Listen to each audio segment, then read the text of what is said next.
بسم اللہ الرحمن الرحیم۔ حلیمہ اپنے ننھے بچے کو گود میں لیے پریشان بیٹھی ہے۔ بچہ مسلسل روئے جا رہا ہے۔ حلیمہ ہر طرح سے اپنے بچے کو بہلا رہی تھی مگر وہ چپ نہیں ہو رہا ہے۔ ایسا معلوم ہو رہا ہے کہ بچے کو کوئی تکلیف ہے۔ قریب ہی حلیمہ کا شوہر حارث بھی پریشان نظر آ رہا ہے۔ حلیمہ ایک نیک اور رحم دل عورت تھی اور اس کا شوہر بھی ایک محنتی اور ایماندار شخص تھا۔ یہ لوگ ایک چھوٹے سے خوبصورت گاؤں میں رہتے تھے مگر بہت غریب تھے۔ محنت مزدوری کر کے جو کچھ حاصل ہوتا صبر شکر کر کے گزارا کر لیتے۔ کچھ عرصے بارش نہ ہونے کی وجہ سے درخت اور پودے سوکھ گئے تھے۔ جانور بھی پانی سے محروم تھے۔ ایسے میں نہ انہیں خود کھانے کو مل رہا تھا اور نہ ہی ان کے جانوروں کو۔ اس وقت بھی حلیمہ اور ان کے شوہر کے پریشان ہونے کی وجہ یہی تھی کہ ننھا عبداللہ بھوک کی وجہ سے مسلسل روئے جا رہا تھا۔ گھر میں جو اونٹنی تھی بھوکی ہونے کی وجہ سے اس سے بھی ایک بوند دودھ حاصل نہیں ہو سکتا تھا۔ حارث کو پریشان دیکھ کر حلیمہ نے کہا، فکر نہ کرو، صبح ہم لوگ شہر جائیں گے اور کچھ نہ کچھ بندوبست ہو ہی جائے گا۔ وہاں کی روایات کے مطابق دراصل گاؤں کی خواتین شہر جاتی اور ایک ایک بچے کو گود لے لیتی اور اسے اپنے ساتھ گاؤں لے آتی تھی تاکہ گاؤں کی خالص غذا اور تازہ آب و ہوا میں پرورش کے ساتھ بچہ اپنی زبان پر بھی مہارت حاصل کر لے۔ اگلی صبح حلیمہ نے سفر کے لیے اپنا سامان لیا اور ننھے عبداللہ کو گود میں لے کر اپنی سرمئی رنگ کی گدی پر سوار ہو گئی۔ 10 خواتین اور مردوں پر مشتمل یہ قافلہ شہر کی طرف روانہ ہوا۔ حلیمہ کی گدی بھوکی ہونے کی وجہ سے لاغر ہو گئی تھی اور اتنا آہستہ چل رہی تھی کہ قافلے والے کافی آگے نکل جاتے اور رک کر حلیمہ کے آنے کا انتظار کرتے۔ حلیمہ اور حارث بہت خاموشی سے سفر کر رہے تھے۔ اسی طرح اس سفر کرتے ہوئے وہ لوگ شہر پہنچ گئے۔ ہر کسی کی خواہش تھی کہ وہ کسی بڑے گھرانے کے بچے کو گود لے مگر ہوا یوں کہ پہلے پہنچ جانے کی وجہ سے ساتھی عورتوں نے اپنے مطلب کے گھر تلاش کر لیے۔ حلیمہ کے پہنچتے پہنچتے صرف ایک بچہ رہ گیا تھا۔ وہ ایک یتیم بچہ تھا جسے تمام خواتین نے نظر انداز کر دیا تھا کیونکہ بچہ کا باپ فوت ہو چکا تھا۔ بڑے دادا عمر کے حصے میں جو زیادہ زندہ رہنے کی امید نہ رکھتے تھے۔ جہاں تک والدہ کا تعلق تھا وہ بھی کچھ زیادہ مالدار نہ تھی۔ اس بچے کی وراثت میں بھی کوئی بہت زیادہ مال و دولت نہ تھا۔ عرض یہ کہ ایک طرف غریب بچہ تھا اور دوسری طرف غریب ترین دائی۔ تمام عورتوں کو بچے مل گئے اور روانگی کی تیاریاں ہونے لگیں۔ ایسے میں حلیمہ نے اپنے شوہر سے مشورہ کیا کہ اپنے ساتھیوں کے ساتھ بچہ لیے بغیر واپس جانا اچھا نہیں لگتا، اس لیے میں اس یتیم بچے کو ہی لے آتی ہوں۔ شوہر نے جواب دیا، جیسے چاہو کرو، کیا معلوم اللہ اس بچے کے ذریعے ہی ہم پر رحمت نازل کر دے۔ حلیمہ اس وقت واپس بچے کے دادا کے پاس گئی اور ان سے بچے کو مانگا۔ دادا نے بچے کی والدہ کے پاس حلیمہ کو بھیج دیا۔ حلیمہ نے جو بچے کو دیکھا تو وہ عام بچوں سے زیادہ خوبصورت تھا۔ انہوں نے بچے کو گود میں لے کر اسے پیار کیا اور گود میں لیے اسے اپنی سواری کے پاس آ گئی اور واپسی کا سفر شروع کیا۔ ابھی کچھ ہی دیر چلے تھے کہ ساتھی عورتوں کی آواز آئی کہ ذرا آہستہ چلو، ہمارا بھی خیال کرو۔ اے حلیمہ، کیا یہ وہی سواری نہیں جس پر تم شہر آئی تھی اور جسے ایک قدم چلنا بھی مشکل تھا؟ یوں یہ لوگ اپنے علاقے بنی سعد میں واپس پہنچے۔ حلیمہ کے شوہر نے جب اپنی اونٹنی کو دیکھا تو اس کے تن دودھ سے بھرے ہوئے تھے۔ انہوں نے اس کا دودھ دوہا اور اسے خود بھی پیا، حلیمہ کو بھی پلایا اور حلیمہ کے بچے اور اس یتیم بچے کو بھی۔ اس کے بعد تمام جانوروں کو چرنے کے لیے میدان میں چھوڑ دیا مگر بارش نہ ہونے کی وجہ سے ہر جگہ سوکھی پڑی تھی، نہ ہی کہیں سبزہ تھا اور نہ ہی پانی کی ایک بوند۔ جانوروں کو ٹھیک طرح چارہ نہ ملنے کی وجہ سے بیچارے لاغر ہو رہے تھے اور ان میں سے کوئی بھی ایک قطرہ دودھ نہیں دے رہا تھا مگر یہ کیا لوگوں نے حیرت سے دیکھا کہ حارث کی بکریاں بھی انہی جانوروں کے ساتھ گئی تھی اور انہی میدانوں میں گئی تھی جہاں دوسرے جانور گئے تھے مگر دوسرے جانوروں کے برعکس ان کے تن دودھ سے بھرے ہوئے تھے اور پیٹ شارے اور پانی سے۔ یہ ایک دن نہیں ہوا، دوسرے دن بھی یہی ہوا۔ آخر تیسرے دن لوگ ایک دوسرے سے بول پڑے کہ تم بھی اپنے جانوروں کو ایسی جگہ کیوں نہیں چرانے لے جاتے جہاں حلیمہ اور حارث کے جانور جاتے ہیں، مگر انہیں یہ نہیں معلوم تھا کہ یہ چراگاہ کا کمال ہے یا کسی اور کی برکت، اور یہ برکت کوئی ایک دن کی بات نہ تھی بلکہ روزانہ کا معمول تھا۔ دودھ میں برکت اور رزق میں فراوانی بچہ عام بچوں کی نسبت اچھی صحت اور مضبوط جسم کا تھا، اور 9 ماہ میں بہت صاف گفتگو کرنے لگا تھا۔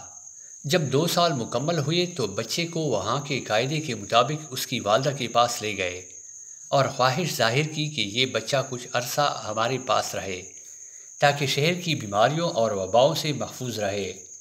دراصل دونوں میاں بیوی بچے سے محبت کرتے تھے، ساتھ ہی اپنی ساری خوشحالی کا سبب اس بچے کو سمجھتے تھے۔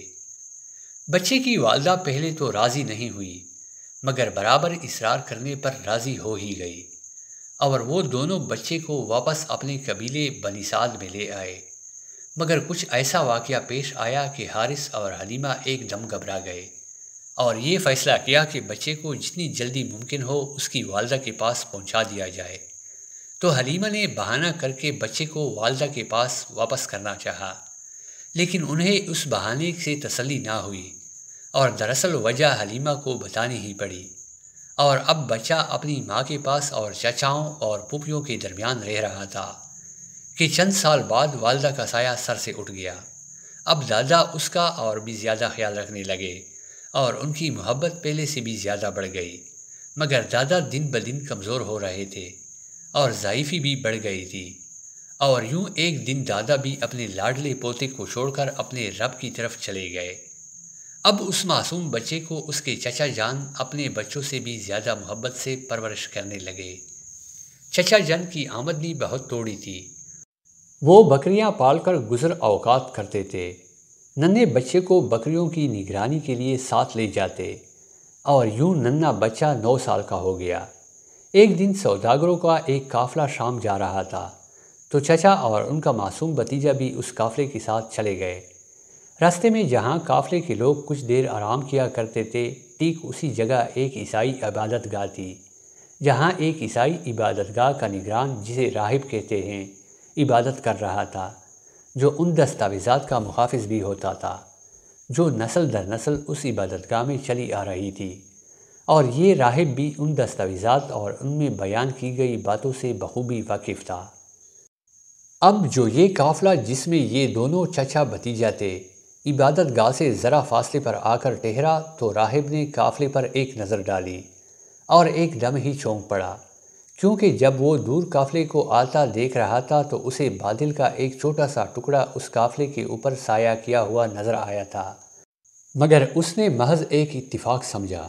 مگر اب جب کہ قافلہ بالکل رک چکا تھا اور مختلف درختوں کے سائے میں اس قافلے کے لوگ آرام کر رہے تھے، تو ایسے ہی ایک درخت کے اوپر یہ بادل کا ٹکڑا بھی ٹھہر گیا تھا، اور یہ دیکھ کر راہب، جو پہلے بڑی دلچسپی سے قافلے کو آتا دیکھ رہا تھا، اب ایک دم ہی چونک گیا، اور پھر اس عیسائی راہب کے تجسس نے مزید زور پکڑا کہ اس کے ذہن میں ایک تجویز بھی دے گیا۔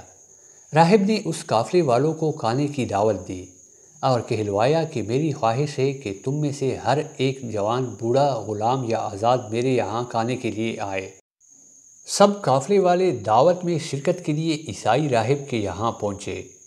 جیسے جیسے لوگ عبادت گاہ کے اندر داخل ہو رہے تھے، عیسائی راہب ہر ایک کے چہرے کو غور سے دیکھتا، لیکن جو بات ان لوگوں میں وہ تلاش کر رہا تھا وہ اسے نہیں مل رہی تھی۔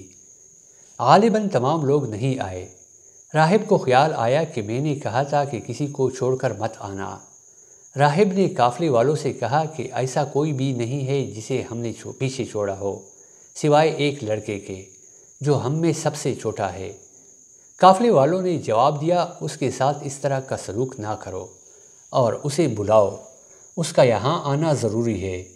راہب نے قدر ناراضگی سے کہا کہ اس پر قافلے والوں کو شرمندگی کا احساس ہوا، اور وہ لڑکے کو دعوت پر بلا لائے۔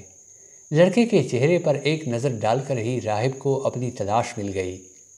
کھانے پینے کا سلسلہ شروع ہوا۔ راہب لڑکے کے چہرے کا جائزہ لیتا رہا، کھانے کا سلسلہ ختم ہوا تو راہب کم عمر مہمان کے پاس بیٹھ گیا اور مختلف سوالات کرتا رہا۔ نو عمر لڑکا بڑے مناسب اور صفگوئی سے جواب دیتا رہا اور کسی قسم کی جھجک محسوس نہ کی۔ اس نے اس کی آباک کاندھے سے اٹھا کر پیٹھ دیکھنے کی خواہش کی۔ اس بچے کی باتوں سے یہ یقین آ گیا تھا مگر مطمئن ہونا چاہتا تھا۔ بچے کی پیٹھ پر نشان دیکھنے کے بعد راہب نے اس کے چچا سے سوال کیا، بچے سے تمہارا کیا رشتہ ہے؟ چچا نے جو کہ اپنی اولاد سے بڑھ کر اس کی پرورش کی تھی اس لیے جواب دیا کہ یہ میرا بیٹا ہے۔ یہ تمہارا بیٹا نہیں ہے، راہب نے پورے یقین سے کہا کہ یہ ممکن ہی نہیں کہ اس کا باپ زندہ ہو۔ یہ میرے بھائی کا بیٹا ہے، چچا نے جواب دیا۔ پھر اس کا باپ کہاں گیا؟ راہب نے ایک اور سوال چچا سے کیا۔ وہ انتقال فرما گئے تھے جب اس کی پیدائش ہی نہیں ہوئی تھی۔ یہ بالکل سچ ہے، راہب نے فوراً تصدیق کی۔ اپنے بھائی کے بیٹے کو فوراً اپنے ملک لے جاؤ اور یہودیوں سے بچا کر رکھو۔ میں اللہ کی قسم کھا کر کہتا ہوں کہ اگر وہ اسے دیکھ لیں اور جو کچھ میرے علم میں ہے وہ بھی جان جائیں تو اس کو نقصان پہنچ سکتا ہے۔ تمہارے بھائی کے اس بیٹے کے لیے قدرت نے اپنے خزانے میں بڑی عظمتیں سنبھال کر رکھی ہوئی ہیں۔ راہب نے اپنی تعلیمات کے مطابق صاف صاف چچا جان کو ہر بات بتائی، اور پھر وہ وقت بھی آیا جب اس لڑکے کو اللہ نے اپنے آخری نبی صلی اللہ علیہ وآلہ وسلم سے منتخب کیا۔ جی ہاں، محمد صلی اللہ علیہ وآلہ وسلم ہمارے پیارے نبی صلی اللہ علیہ وآلہ وسلم جنہوں نے اپنی تمام زندگی اس فرض کو انجام دینے میں لگا لی جس کے لیے اللہ تعالیٰ نے انہیں بھیجا تھا۔ ہماری دعا ہے اللہ پاک ہمارے نبی محمد صلی اللہ علیہ وآلہ وسلم پر ہماری طرف سے لاکھوں کروڑوں اور درود و سلام نازل فرمائے، آمین۔ پیارے دوستو، اگر آپ کو یہ ویڈیو اچھی لگی ہو تو برائے مہربانی ویڈیو کو لائک اور چینل کو سبسکرائب کیجیے۔ آپ سب کا بہت بہت شکریہ۔